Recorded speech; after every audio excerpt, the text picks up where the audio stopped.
Hello, any fellow animal nerds, and welcome to National Invasive Species Awareness Week.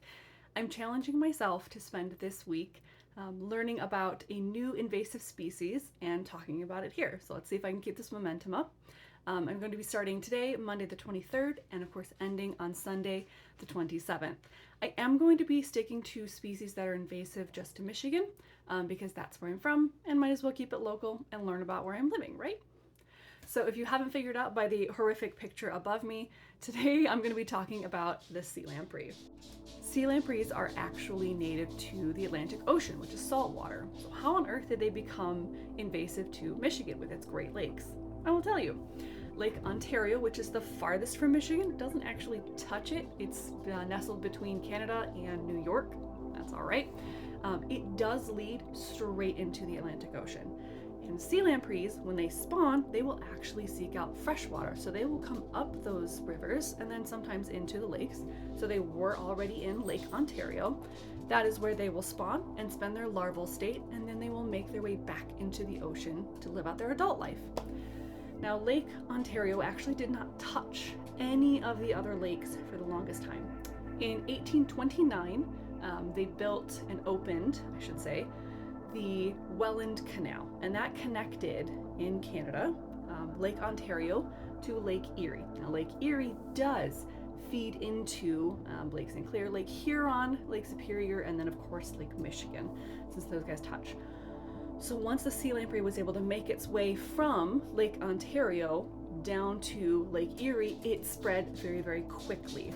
Now, since it already spends its larval stage in freshwater, it actually adapted to living its adult life completely in freshwater pretty quickly, and that was a really big problem because by the 1830s, just a few years later, they were already considered a massive nuisance, especially to the fisheries around the Great Lakes, right? So why are they such a problem? Why are they such a nuisance? It's because of the way they eat. If you notice those gnarly looking teeth right there, they are hooked. So what they eat, what they do is they will actually latch onto the side of a fish, especially if they seem to really like trout, but they'll take any big fish. They will grab on and those teeth will not let go because they are hooked. It's really hard to get them loose. And their tongue is actually sharp, a bit like a cat's, but way worse, right?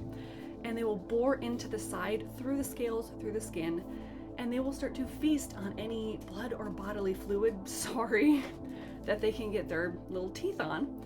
And they will feed until that fish is gone.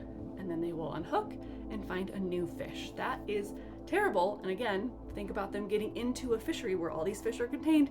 It's just one after the other after the other. It's really, really not great.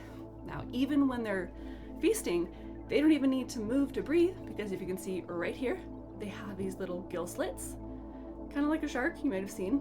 They have gill slits as well, and so do stingrays, love them, behind their eyes, and so they can take in water there and then breathe it out, and they don't even have to use their face at all, like most other fish do, where they'll see them open and close and it'll pass through their gills.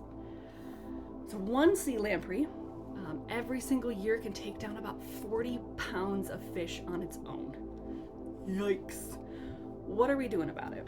So I have to look at my notes really quick. The Great Lakes Fishery Commission has headed a program just to control sea lamprey populations. And what they found over the years is that they're most vulnerable in their larval state. And so they'll spray something, they actually call it lampricide, and it's really, really effective at disrupting that larval stage. And we've even found that it's 93% effective, which is fantastic. However, it's still a problem, and they still do spread from lake to lake. They really find the lakes to be quite comfortable because they are very deep and very cold down deep. Now, if you do happen to catch one of these guys hanging out on a fish, do not throw it back into the water. Please remove it. It needs to go bye-bye. And you also need to report it to the Michigan Department of Natural Resources. They need to know that it's in whatever body of water that you're in, and that's really going to help to make sure that the populations are controlled. So that is all I have for you on sea lampreys for today. If you tune in tomorrow, I will have another species for you, and I think this will be quite fun. So I'll see you tomorrow.